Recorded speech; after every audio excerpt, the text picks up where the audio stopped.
On screen marking system, जिसे हम digital evaluation भी बोलते हैं, उसके रिगार्डिंग कुछ डाउट्स आ रहे थे। और काफी सारे लोग पूछ रहे थे कि सर उसमें हमारा क्वेश्चन पेपर इवेल्युएशन करने के बाद सबमिट नहीं हो रहा है, या फिर उसमें जब हम नोट अटेम्प्टेड पुट करते हैं तो उसके बाद अगर हमें वापस उसे अनटिक करना हो तो वो कैसे करें, और वहां पर जो क्वेश्चंस बच्चे ने अटेम्प्ट किए हैं उसमें स्टेप वाइज मार्किंग करने के बाद भी सबमिशन नहीं हो रहा है। तो उन सब क्वेरीज के रिगार्डिंग ब्रीफ में मैं आपको उनके सॉल्यूशंस प्रोवाइड करवाने वाला हूं कि आप कैसे उसको सबमिट कर पाएंगे और आपका इवेल्युएशन वर्क, जो मॉक इवेल्युएशन आपको मिला हुआ है, वो कंप्लीट हो जाएगा टाइमली।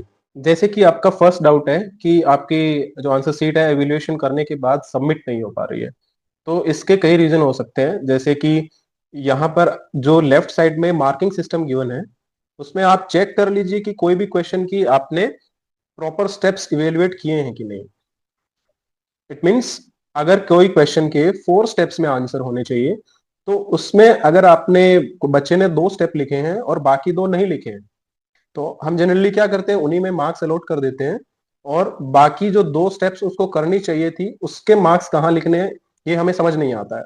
तो हमें क्या करना है, वहीं पर आप क्या करिए कि जैसे बच्चे ने यहाँ पर ये क्वेश्चन किया और उसके बाद उसने इसके 2 स्टेप्स नहीं लिखे, तो आप यहाँ पर कहीं पर भी आपको स्पेस दिखाई देता है तो वहां पर आप उसको 0 अलॉट कर दीजिए उस पर्टिकुलर स्टेप के लिए, और उसके बाद आप ट्राई करिए, आपका सबमिट हो जाएगा। दूसरा रीजन ये हो सकता है कि कोई क्वेश्चन अगर बच्चे ने अटेम्प्ट नहीं किया है, तो उस क्वेश्चन में, जैसे फॉर एग्जांपल यहाँ पे मैंने 18th बी क्वेश्चन में एनए फिल किया है, ठीक है, एनए मतलब नॉट अटेम्प्टेड। तो नॉट अटेम्प्टेड अगर आपने फिल नहीं किया है तो उस केस में भी आपका आंसर शीट सबमिट नहीं होगा। तीसरा रीजन ये हो सकता है कि आपने कोई पेज विजिट नहीं किया है, यानी कि आपने विजिट तो कर लिया है लेकिन इस कंप्यूटर सिस्टम में आपने उसको विजिट करके नहीं दिखाया है। दैट मीन्स अगर मान लो मैं ये बताऊं कि यहाँ पर एक पेज में देख लेता हूं, हाँ मान लो ये पेज है, आपने आपने तो देख लिया आंखों से, लेकिन उस कंप्यूटर सिस्टम को भी आपको बताना पड़ेगा कि जैसे मैंने इसको देख लिया है, या फिर आप इसमें ब्लैंक पेज वाला भी पुट कर सकते हैं, ब्लैंक पेज, ठीक है। और इस तरीके से आपको हर एक पेज को इवेल्युएट करना है और उसके बाद आपको सबमिट करना है सेव करने के बाद।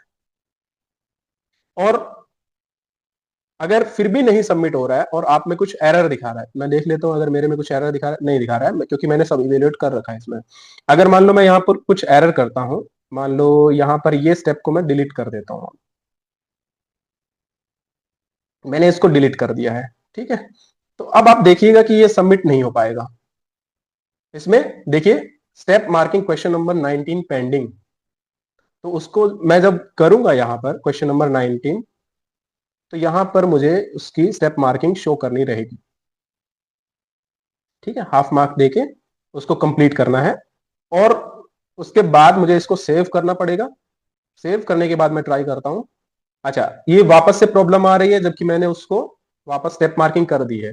तो उसके लिए आप क्या करिए, एक बार उसको एग्जिट कर दीजिए, यहाँ पर एग्जिट का ऑप्शन आ रहा है, उसको एग्जिट करिए, वापस से आप अपनी आंसर सीट को रिविजिट करिए।